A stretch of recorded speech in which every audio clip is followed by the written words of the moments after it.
என்ன ஒரு மாதிரி இருக்க? உங்க சொந்தக்காரவங்க வந்திருந்தாங்க. சரி. நான் அப்பதான் கிச்சன்ல எல்லா வேலையும் முடிச்சுட்டு வந்து டிவி பார்ப்போன்ட்டு உட்காந்தேன். அதுக்கு என்ன சொல்றாங்க தெரியுமா? உன் புருஷன் எவ்வளவு கஷ்டப்பட்டு வேலை பார்த்துட்டு இருக்கான், இவ பாட்டுக்கு ஜாலியா டிவி பாக்குறான்னு என்னை ஜாடையா சொல்றாங்க. அந்த டிவியை வாங்கி கொடுத்தது யாரு? நீங்க தான்.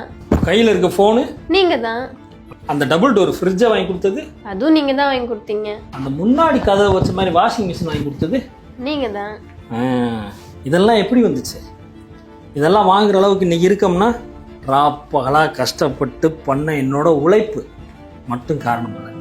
அதுக்கு பின்னாடி ஒவ்வொரு நாளும் எனக்காகவும் நம்ம குடும்பத்துக்காகவும் பையனுக்காகவும் வீட்டுக்காகவும் நீ போட்ட உழைப்பு இருக்கு. கையில் காசு இல்லாத காலங்களில் பட்டினியை ஷேர் பண்ணிக்கிட்ட உன்னோட பங்கு தியாகமும் இருக்கு. கஷ்டப்பட்டு நின்ன காலத்தில் என் கையை பிடிச்சி பரவாயில்ல வாங்க நான் இருக்கேன்னு சொன்ன நம்பிக்கை இருக்கு. இந்த மாதிரி சொன்னால் சொல்லிக்கிட்டே போகலாம். அதனால இனிமேல் இதெல்லாம் யாரோடதுன்னு கேட்டால் எங்களோடது, உன்னோடதுன்னே சொல்லு. இந்த சொந்தக்காரங்களுக்கு பூரா ஒன்று சொல்லிக்கிறேன். வீட்டுக்கு வந்தீங்களா, காப்பி தண்ணி குடிச்சிங்களா, இன்னும் வேணும்னா பலகாரம் ஏதாச்சும் இருக்கா கேட்டு வாங்கி சாப்பிட்டீங்களா, போனீங்களான்னு இருக்கணும். அதை விட்டுவிட்டு ஜாடமாடையாக பேசுறது, வக்கனையாக பேசுறதெல்லாம் உங்கள் வீட்டில் வச்சுக்கோங்க. புரியுதா? புரியணும்.